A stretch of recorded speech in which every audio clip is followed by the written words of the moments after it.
আল্লাহর পয়গম্বর এই 23 বছরের জিন্দেগীর মধ্যে ব্যবসা করেন নাই। কথা বলেন না কেন? রাসূল এই 23 বছর জিন্দেগীর মধ্যে ব্যবসা করেছেন।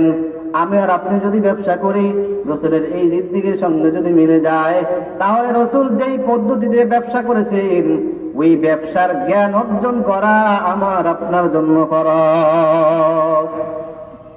আমি এইভাবে মিলাইতে গেলে অনেক লম্বা সময় চলে যাবে।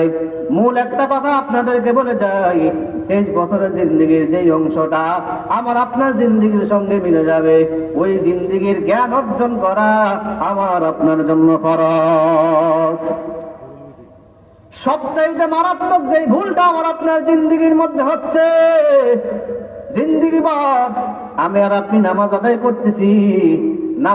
করতেছি, অথচ নামাজ ভঙ্গের 19টা কারণের মধ্য থেকে প্রথম নম্বর কারণটা হলো কেরাত অশুদ্ধ করা। কি বলেন, ঠিক কিনা? এখন যদি এক এক করে দাঁড় করায় দেই সূরা ফাতিহা সই করে অনেকেই বলতে পারবেন না।